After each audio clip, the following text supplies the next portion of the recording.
And here they are common about the camp of the NDC. And they are calling Mabusia. And Tokobia started party. NDC food soldiers, TikTokers, no, are clashing with Nana Jantuah for blasting and attacking, His Excellency the President, John Mahama. Nana Jantuah said, Mahama no Nyansan no. Ama NDC for so montiasi, we say, Omo, abe clash with him. Memang chile muno achile wadwe amame. Ewo comment section. Aye Penyah block media. Mesra say any demo. Obe like his video, no other one. Put a subscribe button, somebody can keep notification, conflicts, updates, number chile wadwe amame. Ewo comment section. So baswa. Not your first any biashe. So be kaya. NDC abena omo fie no omo hye kokwa akuafo ne bo hye omo ba kese e ma even kwa Mahama kra ka se okokwa akuafo ne ba afuo bia ba betu ensuo mama mo ne a lay pipe e wa afuo mu se be ya se duru bre bia ensuo ntokora na mo betimi use as irrigation na mo dia water je se omo hye bo na emo hwam twa kwae ni na enti enne wo ba western north eduru opebra obeka se wo srem enso enye sa na net ye. We have realized that 8 years after the MPP came into government, they have destroyed all our forests. During the Harmattan season in the Western North region, the impact is severe. A new arrangement is that if you have a cocoa farm, we'll drill a borehole on your farm and provide a storage facility so you can conserve water during the rainy season.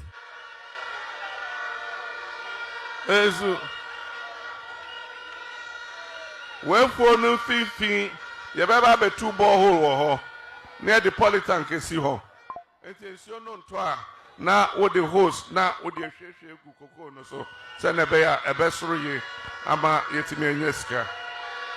Ato Forson Garcia ba kokwa akuafo mama ye be mama bia scholarship ye be mama free amamo ye be say but koko ntumu ye be tuma ko 65 million ba ye na bosia tumu ya sa tebo no so kura ma abeduru 25 million eme be na bosia na Jantuah ebufu ye because ebi mu e defend ke kan say me say ye dollar CD rate ye hwan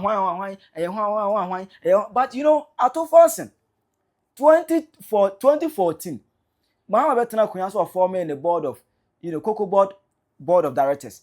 Now Ato Forson a board member. Etra onim Cocoa board hodom ene me happen. Ha ese ebo enyina fanko e kosoro na ba form bibia betimi affected. But they were still promising. Na me dia menti NDC for 7 said. Obi onwo ka se omo se go for the time no. Na e was saying cocoa bag 65 million. Na the question is say Senga go for a ton 65 million. And a boy no ebe jina ho a maba nkan ba ne dey.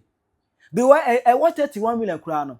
Maba bete so a still most da so boy go for the din. As a money mu nyansa bi say. As a ma dwe nya adwuma. Most Senga go for 165 million. 129 or a wicked.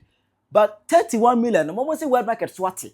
Ama just say sa kura kwa 31 million no so. It is Senga go for 65 million na. Anka na wo be dey na fa ho. Like maintain this voice and come better than I found. It can move better so from 65 million to 25 million. And I can afford the mapa and a bebum. I can afford the man and a bebum. Now, some looking here, Anna, Nana Jantuah by no so there be ending for my feeling. Then or be ready serious attack against Mahama. But you see, the issue is that every time, I'm a bufu. And then John Mahama Chechi. And then Chechi. Masia bro, you see, I've been talking for 8 years. And I change aba. So I do not want to go back talking about the same thing. Do they know the effect on our health? Yeah. People don't understand the effect. And your man you be komu, yare ye komu, yare bi okra bi mada. But because we love Ghana so much, ne duru be no, na ye yare because of Akufo-Addo. Ye be sorry ni akoma ye ya. Mina mini akoma yare, Akufo-Addo nti me nya akoma yare. So we don't want a situation where ya besa se ni ekikam but don't you think that I mean relax don't you think say yeah never basa in the past, but it is time we swallow the bitter pill by maybe taking the tough decisions which will in the long run inure to the benefit of the Ghanaian people. But for now Akufo-Addo take his tough decision no e affect no. This exchange, you know, tough decision. When you cocoa board is when I cocoa board. No, but I'm saying, say, Akufo-Addo, yeah, tough decisions. So the NDC has benefited from those DDEP. Okay. True or false? Yeah, these are the facts. It's true, it's true. But they did not say it was a necessary evil. Yeah, that's true, that's true. NDC for Kebimano. They said he was wicked. Yeah. Akufo-Addo, they said he was wicked. Yemubi were affected. Yeah, yeah. Although he was, the Oye now call so what do I say? It do maybe when certain taxes nina say for eba, you know, it's not what the same bottom. Taxes, no, Akufo-Addo see edition bottom, and yes, a campaigning against him.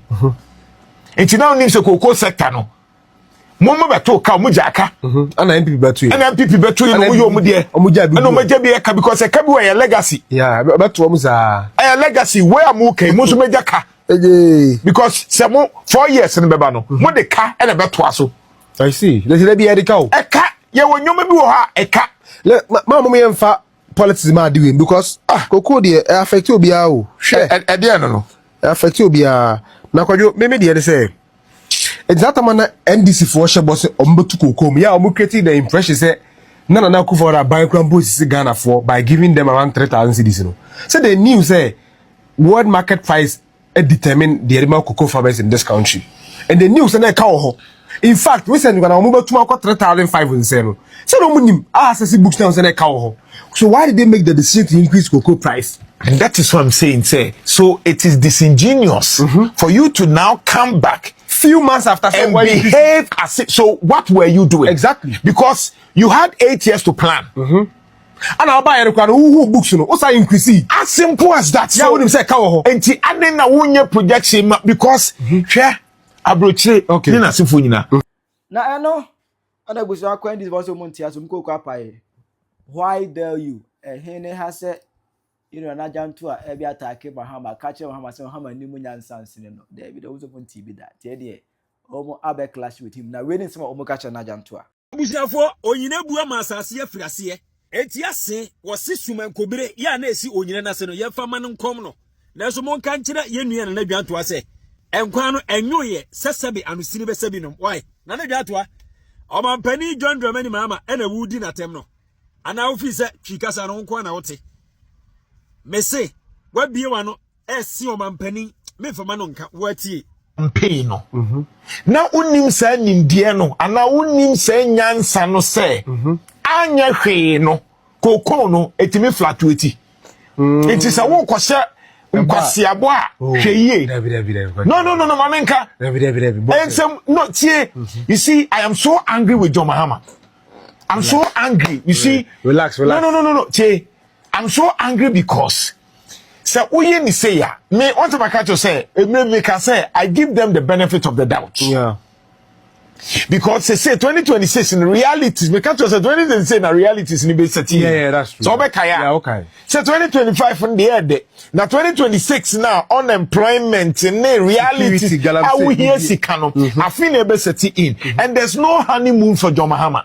Ansa na Nana Jantuah eba be se omampani John Mahama sebe ne kwasia akire se omampani akwahye nkwasiabo ama ono hu ni se omampani bu a wo hyeye eye nkwasiabo na ebo no atiase nsen omampani komu enti wono nyansani Jantuah ena eba be kire ni nyansa no Mama ye hu se koko no subjected to the dollar rate and world market. Modi ye campaign no mo anka se ye ba 6,000 no say dollar ne cost right you 6,000 na sote a ye de ade no man kan say mun kire ba bi o mu kan say dollar no sote dia ene 6,000 no ye beti na bi kura na ye be sa ate aba fom omampani John Mahama bosa wo seye ye nti ubie wa no ese no e kire ne se wo hye nkwasiabo no Nana Jantuah wo se sai enya dia time omampani e hyebo no o kai say world market price ena wode hwe so ekase NPP for ebu Ghana cocoa akuafo kwasia wose wankasa. When it comes to cocoa production, Western North is a leader. Indeed, the people of this region are the backbone of Ghana's cocoa production.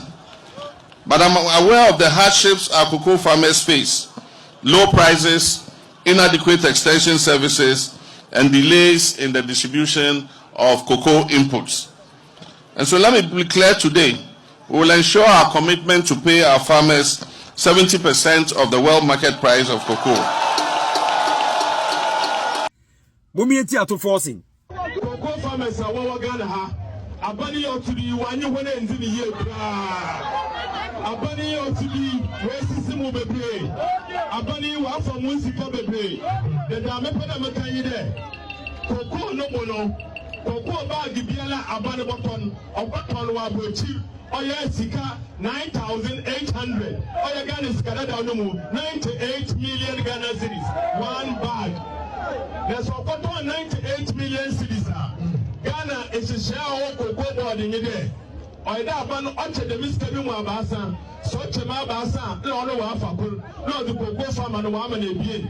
Then when my bunny ought to be only the West in Italy, or no one for a being, no one of cocoa farm and the way. It's cocoa about the Biala or the water and that ban on my cocoa farmer, 65 million Ghana cities. 65 million Ghana cities. Instead of my 65 million Ghana citizens, I buy one of cocoa farmer or 30 million. Ave Jantuah. Me shesha atem no ba atem na wudi o mampani no. Me shesha na ya wuso o mampani asem o ka kire kuafo. E na eyesebe enkwasea boshe anase wo video ya be ye e na ye nkwasea video. Eno na me shesha ba no. O mampani ansa na oba bebie na no se akuafo emubo wafuso no. Cocoa board is on the verge of collapse. I'm not aware of that, but we'll look at that. I cannot comment on that. It's not. I don't know where the data is coming from. Cocoa na a collapse ba omiya giatum 2025 yetu abama o mampani no. And to cocoa farmers, the Cocoa Board Chief Executive has informed me that in August they will announce the new cocoa producer price. And I can assure you the price is going to be a very, very, very good price. So those of you who don't have cocoa farms, go and start looking for land and start planting cocoa. Na me pese efri omampani ankasa no obi etie omampani kase price no ebe very very good no wetin ana. And so let me be clear today. We will ensure our commitment to pay our farmers 70% of the world market price of cocoa. Obi koton cocoa 98 million 96 million. Now break we need 31 million. No obi koton cocoa 42 million 39 million. No break you 32 million. Ma ebide chiri. Na cocoa no ba for ma kopim se bag no. Ya 29 million. Na se nipa no se ene obema ku ni 25 million. Eno ye 90% or plus. Yenhwe na na rudan kwa akofo ado ni atorofo hene ba omi ade no. Na wonu ma kuafo no 30%. Eti obi a o ma wo hamu chichemu aduokron. Ene de bre wo hamu chichemu aduasa. Me pa chaw. Why na sisi obi? Nana Jantuah. Am say woje pa e wo Kennedy camp. E na Kennedy enya. Eti you are switching camp. De ebeya wani bebenyam e wo ba omi anim. Yenya nkwada why? Wo de bra. Na wo kasa video no ma kire se. Wonim nyansa pa nim nyansa. Unyansa na chi no. Bra na ye papa kokokuani. On school you. Pesia no wate so a senia enye too much no enu mom ni ye hia asem be se enyina nim ni asi world market a omuto so hu do na anu se kura ye tell radio hu no ye hwe no price a aba sesia na omu se adni free base 70 so aba 40 so no lo kwasem ni e ya ade a e ha adwene pa nti so ne de yen kasa chenchia so te so na Ghana ma be bo a on te so or say otum de Ghana ma be bo na wote so na Ghana ma be bo ne pe no se ne ntime mmoa emma Ghana ma no yekoko se no ntime nko so ne de ye nche ne force se wonye gos nura ye nsaka te so ma be se say machine si nyina akọ so mo kwa akwese san abrahim fertilizer o ma ka che se fertilizer aba ni nyina se ye sika sem wa wo de ye papa no kire wa hu adwen ode to tim Nana Jantuah wo mu ade wo ni ntete na mo ka ho nti na me nyi se metena console ati aye radio adwuma na maye in the name say me ye obi adwuma e komo console na chi na esa se bre bia no sa adwuma no so ya na nhyesu wo na eje wo boso nti no e ma wunya kwan enka nokore fi so ka nokore a bosumi akatu radio station no nso eti agi sa wo pretende de wo ta nokore aye te se de odo no na wo fa kire eye gandam saa ye niam ehia na kire akwaje o she Nana Jantuah ubuwa de John Dramani Mahama asha nkwasiabo. Afi, you are the first person that would me praise John Dramani Mahama say. Adia obi di mfie 9 mfie nwotwe no John Dramani Mahama de wan yiaye. John Mahama is delivering. Masa MPP for the no nya adwen. Na me hear MPP for so meka bibia o. There me hear MPP for so mo meka bibi. Me hear Ghana for me MPP for any Ghana for elebetimase. And I don't speak to entrenched party fanatic. What makes you think Mahama is delivered? Mahama had delivered 1 year. In fact, he has done some of the things at 4 years. 4 years, and things what the 1 year, I year 4 year Juma. Hey, it is a 1 year where cry na ye. Cause you hype on it too much, Masa. 12 months better than 12 months. I said Mahama ye, dear MPP 4 years, Cabriche. Yasima hum nyina beye ye no ai ne ho tete ho yira ye no Mahama ba betwem.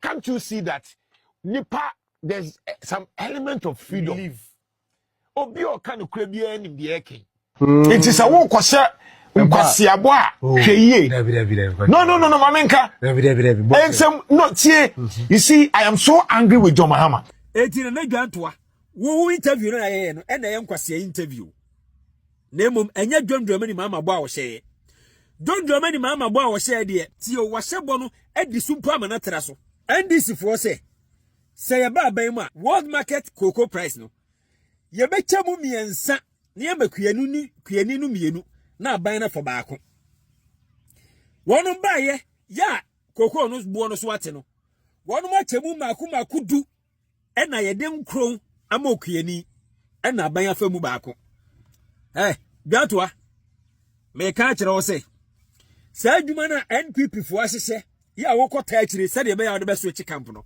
ye mu bi ye masters of the game you can't wo de se baomia ne nsa akyi emre baomia de enche woyi esase waboaboa Ghana sika no te so eti wotimi yiska na wo akɔ Kennedy camp anya ye na wo switch camp bema tie pe baabi ade befa na wontimi emedi John Dramani Mahama atem wontimi medi yama mpani atem na wonya ho te sɛ de o kanya sasɛmu nyansa ba ne wo timi waka ma obi afa obi a wunim de aduru sei na there are so many clear evidence and videos ya NDC fo ede share bo NDC fo nada Ghana fo John Dramani Mahama baaye no wo se me de wo hamu chichemu adu okro e makuani na mafa wo hamu chichemu du na no de yakura de wonu mata wo ba betu aka no na aban no to esan boka Nana Jantuah bra na emu bi e de behia wo there is no video amen na baka ifa maya me de contradict me ho e defend aban we blindly me ade anya me defend John Dramani Mahama aban aye ade NPP na wo so a nka kokko akuafo ye beto kokko 1 bag 9 million bisa obi anadwene wo fie na oka nokore no nka nkere wo se cocoa price enam 29 million aban e ma wo 25 million ni akiri de koto cocoa de koto cocoa 98 million ebre o 31 million enti nka aba 29 yi ene nka NPP be ma wo sen eno ni nyansa ye papa kuani ade tu utim na Jantuah bra betie bi na fa bo bra na jai wo educated illiterate man na e wo so a wa ye wako school che hwan da bi wo school na akọ ye no wo de timi ye den simple mathematics kra na ewe wa teacher ni mu wo gu hwani masesa no na unim sa nimdie no ana unim sa nyansa no se anya hwe no kokon no etimi fluctuate it is a wo kwose nkwasiabo a hweye no mamenka ensem no tie you see I am so angry with John Mahama I'm so angry you see relax no tie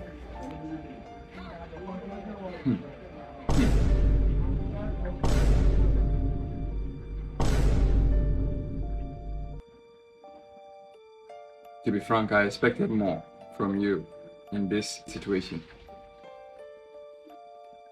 You have gone beyond where you should go, and you have gone beyond the line. This one, dear, you must come back to apologize. You must withdraw your word, at least.